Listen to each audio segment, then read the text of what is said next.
Ozzie, let's begin with the simple one.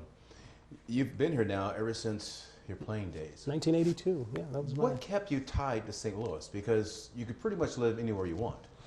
people. You know, I think that that's really what makes a city. It's the people. It's the interest that people have and the raising of a family. I think this is one of the best areas in the country to raise a family. By no means is it perfect. I don't know if there is a perfect place. But for me and my family, this was the best place. I felt. I think that we were really welcomed here when I first got here in 1982, and my kids all went to school here too. So I remain here, and this is the place I call home. You mentioned it's too high. A little bit of rubbing going on. Okay. I told you I don't know how to do that. All right. I'm new to the game. Was that okay? Yeah, it was fine. Okay. We're good. Okay. You mentioned the people. How much do the people keep you here in St. Louis as a player? Well, you know, when I came from San Diego, which, you know, that was quite a transition coming from San Diego and coming here. But coming here, I knew that I was going to have an opportunity to experience winning, you know, which was very, very important. But along with that, hopefully comes the comfort of feeling wanted and feeling a part of a community. The one thing that I wanted to avoid was having to pick my family up and move from place to place. I saw a lot of players doing and that was very uncomfortable, and I think that's unfair to the kids. So I wanted to come to a place that was going to give me the opportunity to raise my family, give them a good education, while at the same time make us all feel very, very welcomed, and we got that here in St. Louis. Was there a certain motivation to play in front of the Sea of Red? I don't know if you need much motivation when you come to a place like this. Yeah. It was a place that was rich in tradition. When you play in a place that has been a part of such a tradition here. You know, you're talking about Red Shanedanes, you're talking about Lou Brock, you're talking about Stan the Man, Bob Gibson. I mean, that history is so rich that it doesn't take much more motivating than to go out there and perform, because there are people that set a great example. They set a great example of the way the game should be played. And as a professional, if you can't follow that example, then you probably shouldn't be playing. Plain and simple. You know, there's a certain degree of excellence that you strive for. I certainly wanted to be the very best that I could be, and I wanted to be looked upon the same way as those guys were looked upon, as being great baseball people and great competitors. And so it was very easy coming here playing. Whitey made it very easy for me when I came here, because he allowed me to go out and play and be myself. Yeah. Now, I got traded for a guy who was a true 5-2 player. And anytime you get traded for a 5-2 player, Gary Templeton was probably one of the most talented players to ever don a pair of spikes. And so there was the pressure of going out and trying to be something or someone that I wasn't. But with Whitey's tutelage, I was able to avoid that completely. I was able to go out and be myself and play the game the way that I knew the game was supposed to be played, or I felt the game should be played, without any real restrictions, while at the same time playing at a high level. You played with some pretty good people. Was there ever a competition among each other to see who could be the best at all times out there? I mean, because we all have a pride in ourselves, so was there ever that, I'm not going to let so-and-so show me up today? No, it wasn't that. I think that, one of the things that was very special about having the opportunity to play here was every day that we came to the ballpark and you walked through those doors, somebody said, the big shooter's here. The shooter is here today. I'm going to be the guy today. Okay. And so when you get people or a group of guys all thinking that same way when they come to the ballpark, that I'm going to be the guy that's going to get the big hit or make the big play tonight, everybody thinking that way, you're always in a positive state of mind, knowing that when that opportunity presents itself, hey, here it is. This is it. You know, so you look forward to that moment. And I think that was something that we were able to create in the 80s that made it special coming to the ballpark. When we came to the ballpark, we knew we were going to win. We didn't know how. We didn't know who was going to be the big shooter, but we were going to find a way to win, and we did. And that comes from the people that you're surrounded with, and Whitey was very good with the people that he surrounded himself with. People with high baseball IQs, guys who were willing to put forth the effort, take the ego and put it aside when you walk in the clubhouse, and know that we were all fighting for a common goal. A lot of people will say the greatest moment for you is that home run. Mm-hmm. Okay, especially what it meant to the franchise, what it meant to St. Louis Cardinal history. But for you, what was the best moment, you think? Winning the World Series, of course, is that's a very special moment. From a personal standpoint, I think that it was at that moment, the home run, that people started looking at me as more than a one-dimensional player, which was very, very important. In a lot of the conversations that I have with Hall of Famers, like Tony Gwynn, when I talked to Tony Gwynn, we talked about, what it is, what are your goals? What are you trying to achieve? His big goal was to, being the great hitter that he was, he wanted to win a Gold Glove. Well, I wanted to win a Silver Slugger. And I think that's the thing that we all had in common. We didn't want to be looked upon as one-dimensional players. Mm-hmm. And I think that approach is what allowed us to reach the levels that we did as far as the sport was concerned. When you first started playing baseball, back as a little kid, did you play with the idea that, man, I love this game and I want to make the team?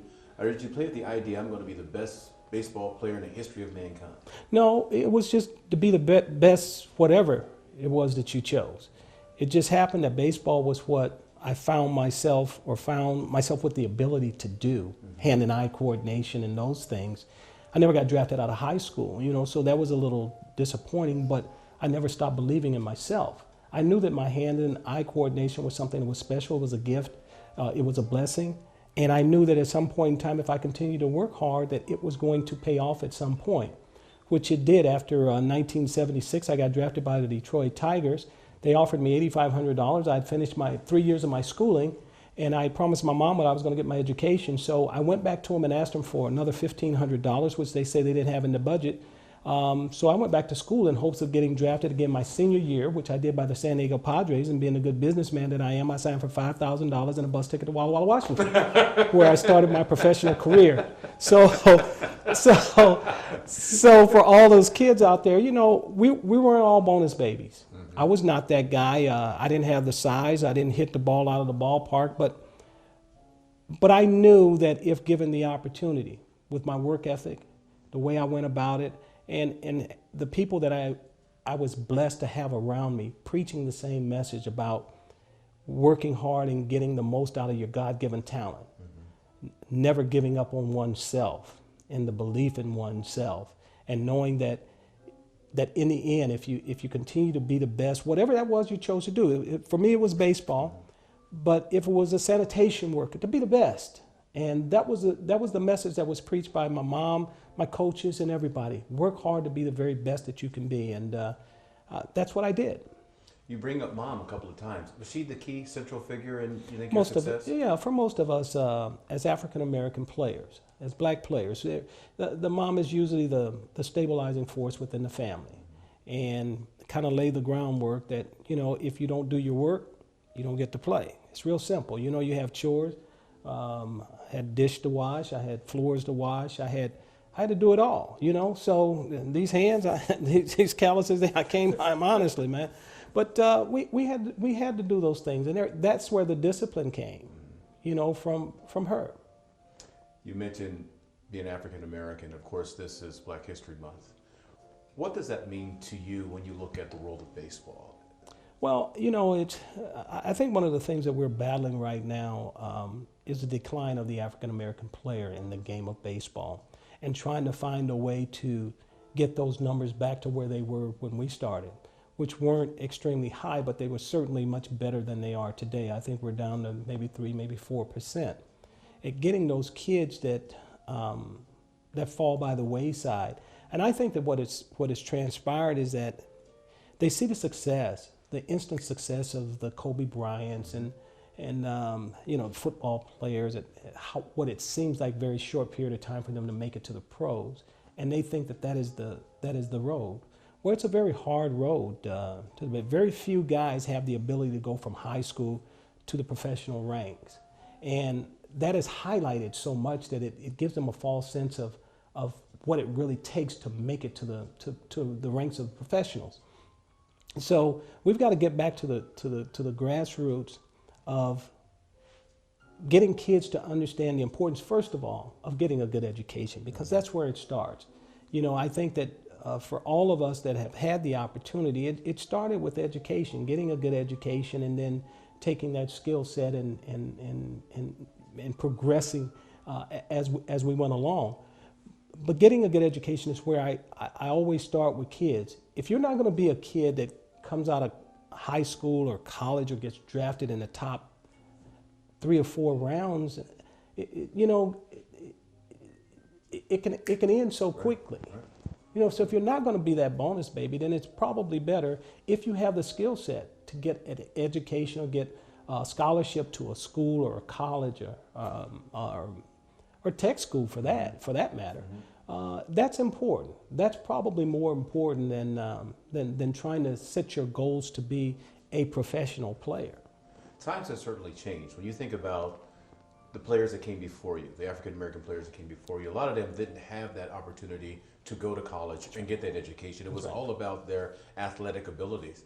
When you played the game, how much did you want to honor their sacrifice, their commitment to be successful? That's what it's all about. You know, when we talk about players that came before us and the times the tough times that they had to deal with, what I had to deal with was nothing compared to what they had to deal with. You know, even in the 60s, and I don't think many people know, the black players couldn't even stay in the same hotel that their white teammates stayed in. When you went to a city, you had to stay with a black family. So as you went along the circuit, there were certain places in each city that you stayed as a black ball player. And when you think about it, not that long ago, you know, so that was very, very important. And I think the example that the people like, well, first of all, starting with Jackie in 1947, you know, getting that opportunity, and being the one person, and this is talked about a lot, about the fact that he was the right person at the right time. You know, because I think in many instances, we're all judged by how one reacts, which is not fair, but that's the way it is. And so Jackie, I think, set the example or the guidelines by which we had to operate. We had to play the game hard. We had to play it smart. Had to play it tough, because times were tough. But they set the example, and I think for everybody that followed, and I'm talking Jackie, Frank, Hank, all of those guys, when you look at the way they played the game the way the game was supposed to be played. They played it hard, they played it clean, and they played it with a certain degree of professionalism that we all took pride in. And I think everybody in my generation took heed to that. And you know, I think most of those guys, or for us guys, we were able to reach the pinnacle of our careers. It's a sensitive question to ask you. It seems like in today's world, a lot of the African American players are criticized differently than their peers. If they're not running hard, they're this, that, or the other. When you look at it, is it unfair for that to be said about the players, or do you see that in some ways they are indeed not giving the 100%? Well, I mean, you're always going to have players that don't give as much as others or whatever. But I think for most of the players that I grew up playing with, they understood the importance of going out there and giving their best every day. They treated this game with a degree of respect that was shown by those that came before us. My job is to run the ball out. That doesn't mean I was successful all the time, but my job is to run the ball out. And you never took those things for granted. And those guys that we talk about, and I'm talking about Hank, Willie, Frank, those guys made the Hall of Fame, man. They made the Hall of Fame because they played the game the way the game was supposed to be played. And they played it with a great degree of respect. You get to mention all those guys as Hall of Famers. You know what, Ozzie Smith's a Hall of Famer too. No, do you ever stop and go, I'm in that club? No, well, I was telling you, you know, that there's that, you know, and this was Dabo Sweeney, the football coach. at Clemson, you know, he says he was driving they just won the the national championship. He said, I'm just driving the Roy bus. So I'm sitting there, the Roy bus? What is the Roy bus? He said, well, there's Alabama, then the rest of y'all. And so at the Hall of Fame, you know, the question is always asked, well, who sits with who at the dinners and so forth and so on? And I say, well, there's Hank, there's Frank, and there's Willie. Then there's the rest of us. So there are classes in the Hall of Fame, too.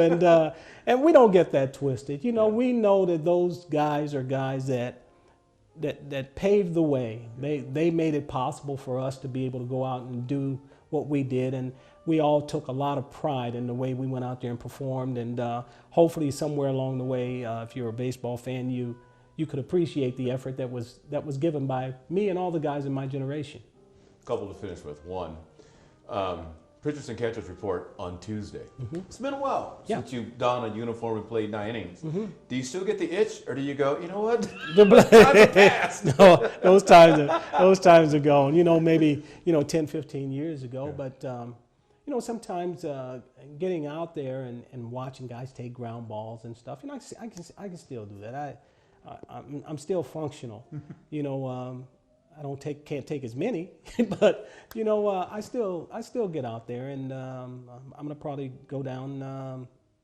Well, the first workout is on Monday, so I'll probably be there for the first workout on Monday. I like to get there when the pitchers and catchers get there, when they start, so I can see the progression of the guy as they go forward. Mm-hmm. What do you think about the prospects for this team for 2019? It should be very good. I think the acquisitions that they made were certainly two acquisitions that was desperately needed. They needed a left hand in the bullpen who could get somebody out. And I think with Andrew Miller, if he's healthy, he should be able to fill that void.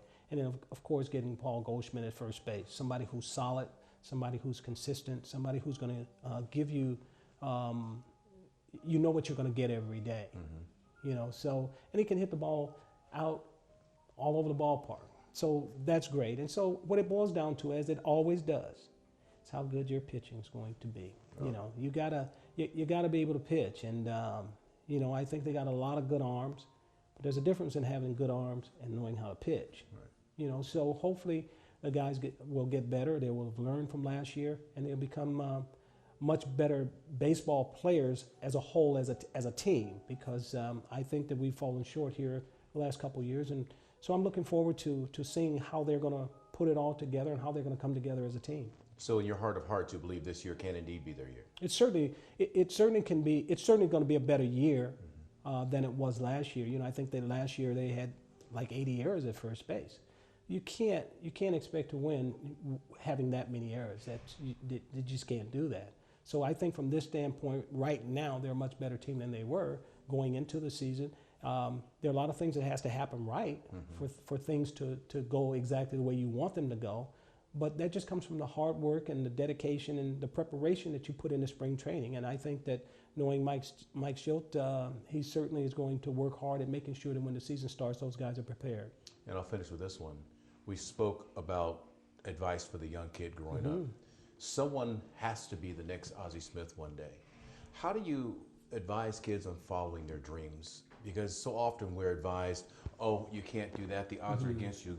You need to go and learn a trade. What do you say to the kid who says, no, this is indeed for me? Well, you know, it's as I mentioned before, you've got to find that thing that you're passionate about. Mm-hmm. If you find the thing that you're passionate about, whatever that is, you'll never work a day in your life. Mm-hmm. You know, because that comes from here. You know, it comes from deep down within at wanting to be the very best that you can be. And nobody can necessarily give you that. That's something you have to have yourself. And a belief in yourself that you can get the job done. I like it. Thank you.